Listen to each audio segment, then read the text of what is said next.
shadow, don't feel alone, don't scream so loud.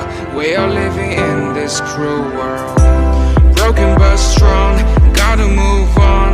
You're not a bakery of life. Hello everyone, আবার একটা নতুন ভিডিওতে আপনাদের সকলকে স্বাগত। আশা করি ভিডিওর ইন্ট্রো দেখেই বুঝতে পেরেছেন আজকে আমরা কোথায় এসেছি। হ্যাঁ, সেই ঘটি বাঙালির যে মূল দ্বন্দ্ব ইস্টবেঙ্গল মোহনবাগান, আজকে ওই দুটো ক্লাবই একটু ঘুরে আপনাদের দেখাবো।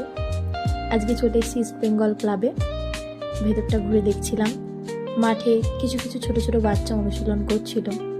আর এই যে ইস্টবেঙ্গলের গ্যালারি, যেখানে বসে চরম উন্মাদনার শেষ থাকে না মানুষের। মাঠে যারা খেলে তার থেকে উন্মাদনা যেন গ্যালারিতে যারা থাকে তাদের বেশি। আর এই গোটা গ্যালারির মাঝে মাথা উঁচু করে দাঁড়িয়ে আছে ভিভিআইপি বক্স। ইস্টবেঙ্গলের ক্লাব ক্যান্টিনটা কোনো একটি কারণবশত বন্ধ থাকার জন্য আমরা চলে গিয়েছিলাম মোহনবাগান ক্লাবটি ঘুরে দেখব বলে।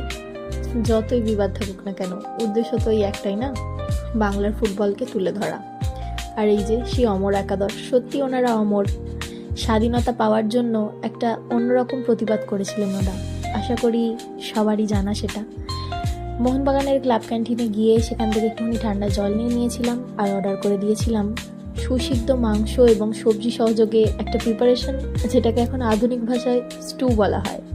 তো এক প্লেটের দাম নিয়েছিল 80 টাকা আর টোস্ট 20 টাকা। সেটা দিয়ে ভালো করে ব্রেকফাস্টটা সারলাম।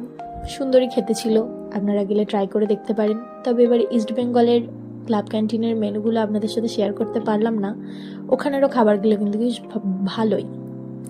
তো আপনারা যেয়ে দেখবেন, টেস্ট করে দেখবেন। ভালো করে ব্রেকফাস্ট সারলাম, একটা সুন্দর সকাল আপনাদের সাথে তুলে ধরলাম। আশা করি ভালো লাগবে। দেখা হচ্ছে পরের ভিডিওয়। ততদিন সবাই ভালো থাকবেন, সুস্থ থাকবেন এবং চ্যানেলে সাথে থাকবেন। আর হ্যাঁ, সাবস্ক্রাইব বাটনটা প্লিজ প্রেস করে দেবেন। Bye bye.